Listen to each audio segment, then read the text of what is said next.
A sneak peek stating that it's nearly time showed this analog clock of Kruger Intergalactic, and it is basically telling us that it is time for this specific snub or a snub that looks very close to this, and the C option, I'm going to go into that, will be coming out very soon.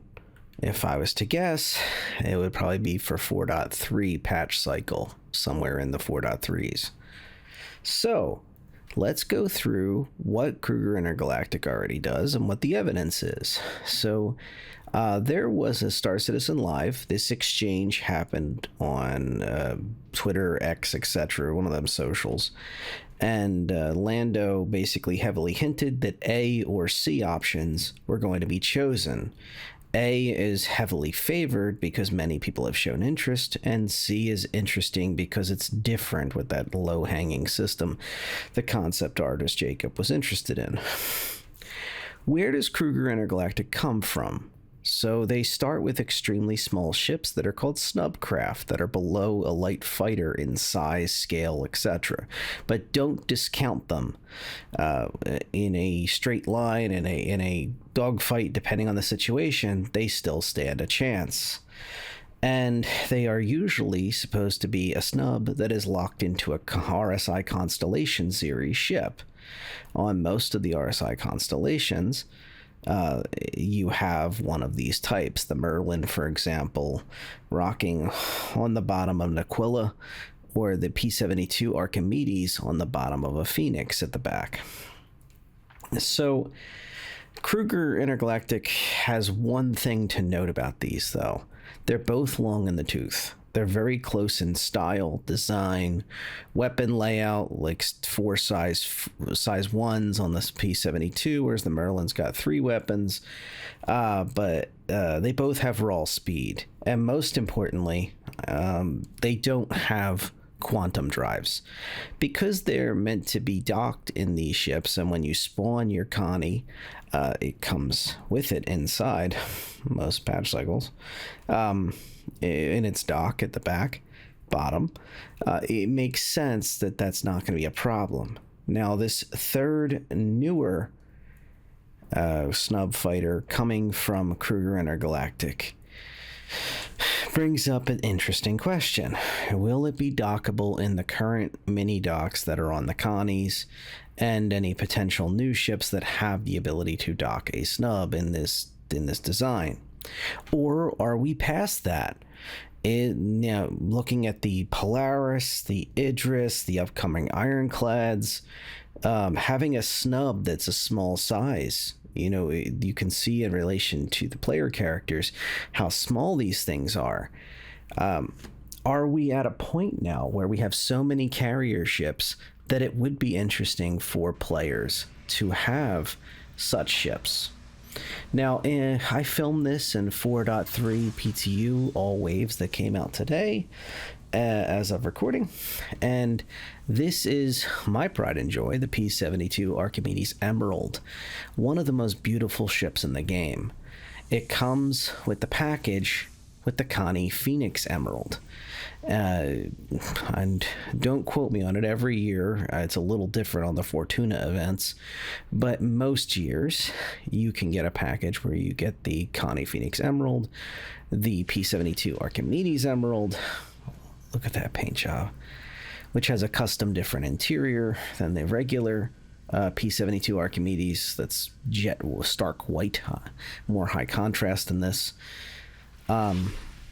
As well as the Ursa Fortuna rover, which the rover ain't much to write home about, other than, quote, rarity, end quote, because it's a seasonal sail ship. But this thing is one of the most beautiful ships in the game, I would argue.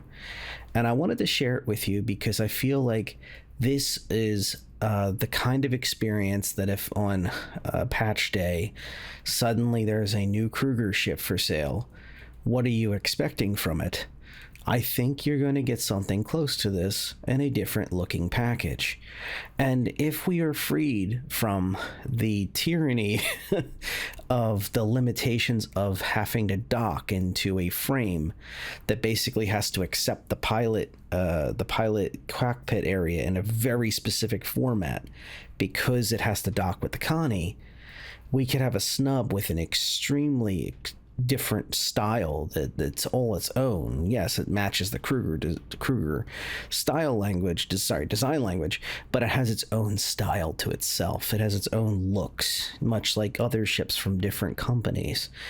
And I would wager it might not be a combat ship. So now, okay, I've shown you the evidence. I've shown you what are the possibilities.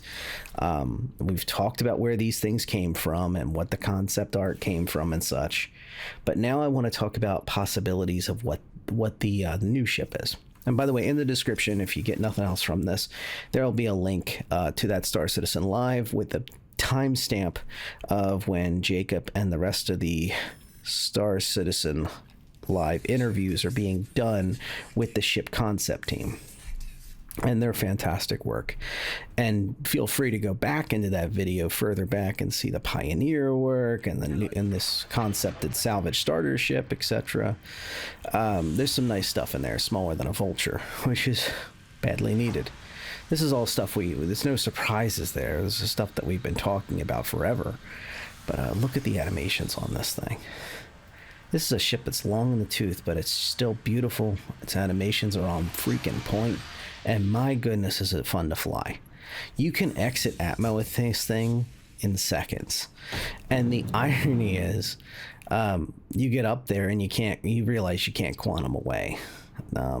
Obviously, I knew that already jumping into the ship, but the point stands that if this thing even had a tiny quantum drive that could go short distances, like within a planetary system, like go to a moon and come back and then it's out of fuel, man, it would be such a great ship to use as a daily driver for a lot of players. There is storage on board on this thing.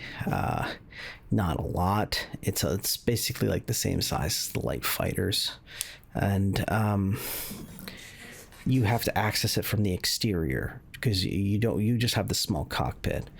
And I'm going to state the obvious, but the duration of this ship, even without considering the quantums, is short.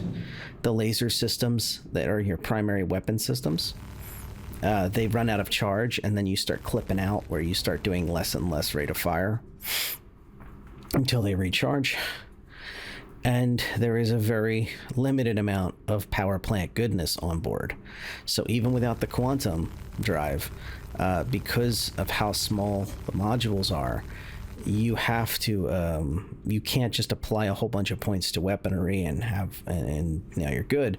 You would have to make tremendous sacrifices of the few systems the ship has on board in order to get that power to recharge the weapons faster or something like that. But my goodness, what a beautiful ship. I always come back to the Archimedes because, to me, the Merlin makes sacrifices. The Archimedes is just, it's luxury.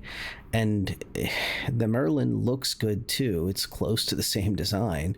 But to me, the Archimedes is a better overall package for what you're trying to do with it. It's a fun runabout for a single player on board. There is no passenger seat. And that brings me to another thing that we may see a surprise on. If I had like a checklist for Kruger ships, I would consider a touring type of ship, maybe with a tiny quantum drive. I can dream. I doubt it will ever have that. But I would love to see a second seat squeezed in behind the pilot, because sometimes picking up somebody would be really useful. Say you're in a larger ship.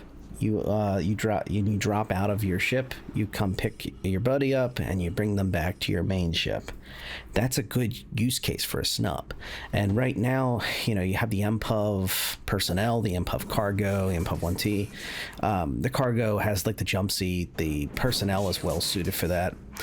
I'm bringing those up because they don't have quantum, but they're not as fast.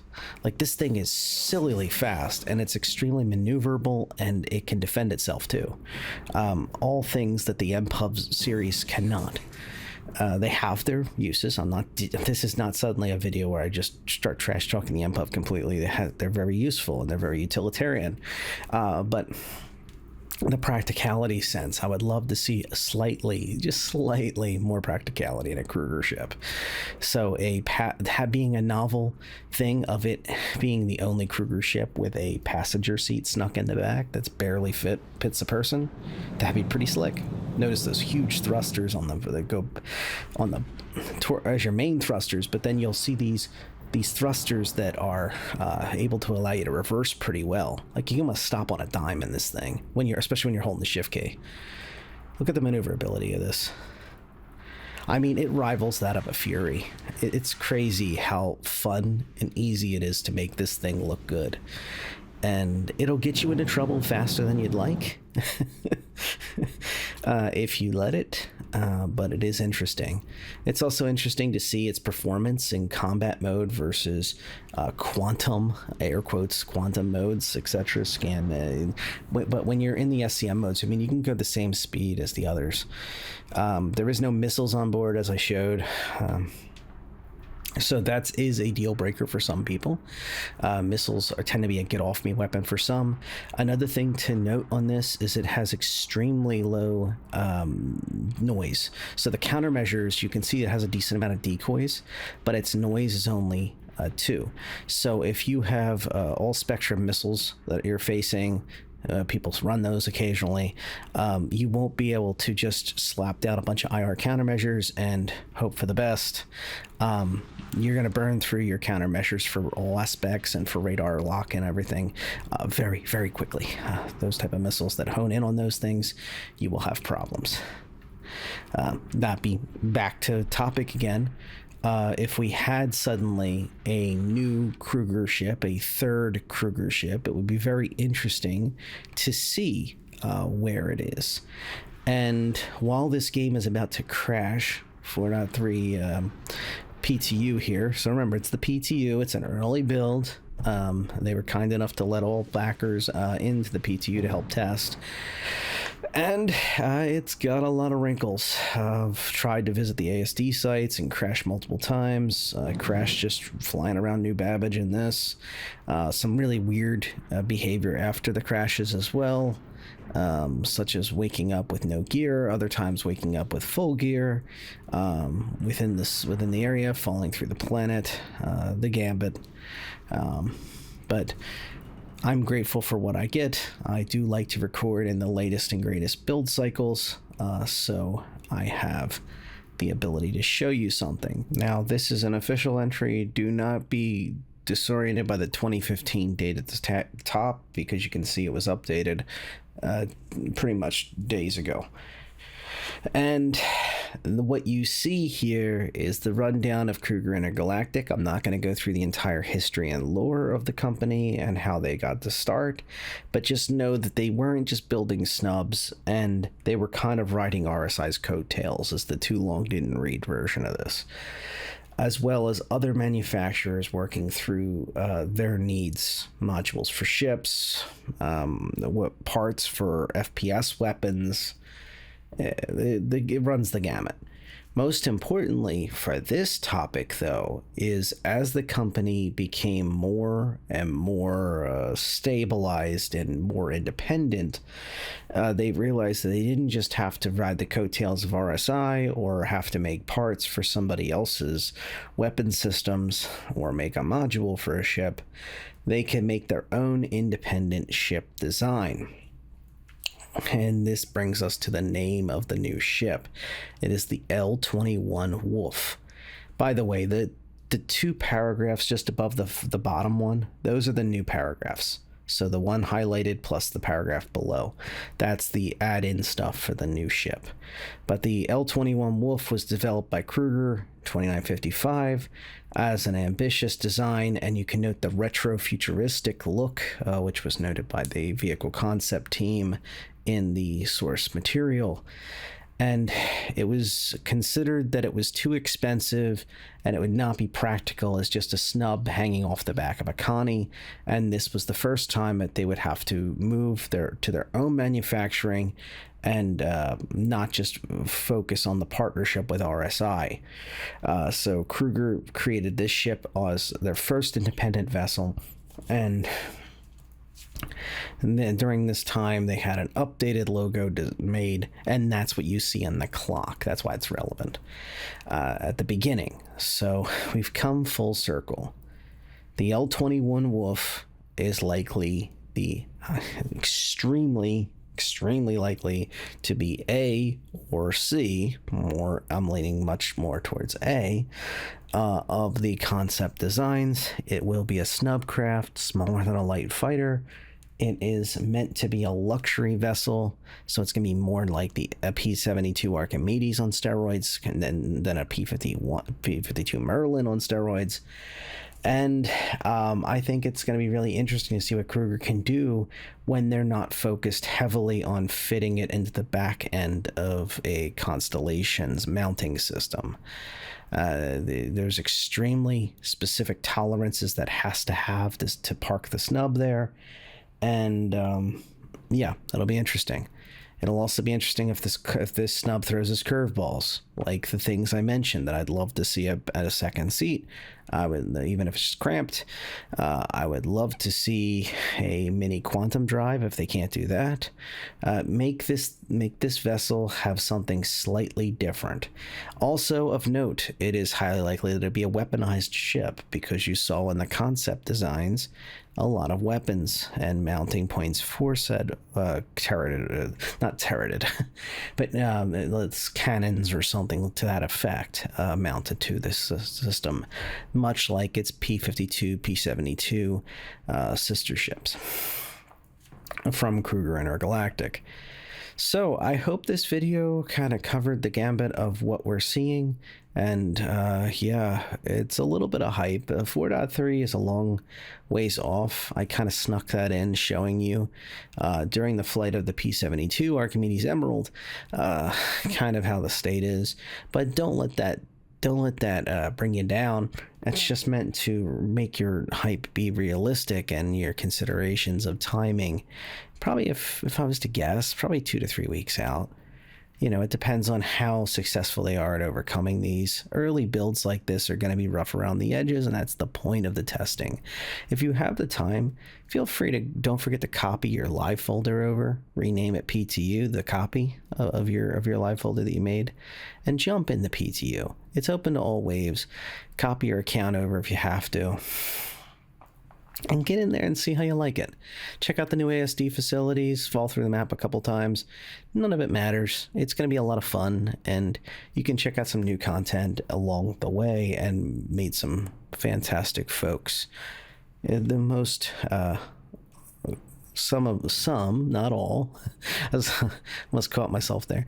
Some of the most coolest folks in the community I run into are during PTUs, lifelong friends, and don't forget that. So especially if you've been burned out on the cargo missions for the Second Life initiative, and you really are looking for that recharge of why you're here, it might just be the ticket.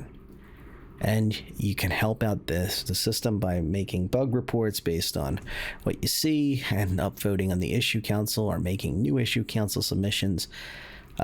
If you have the capability or desire to do so, to help push these PTUs down faster, so you get your new ship faster in live, and also to test it out in the PTU. That's all I got. Thank you to my long-term subscribers for sticking around. Please consider subscribing if you have not already. And to all of you, thank you for being here.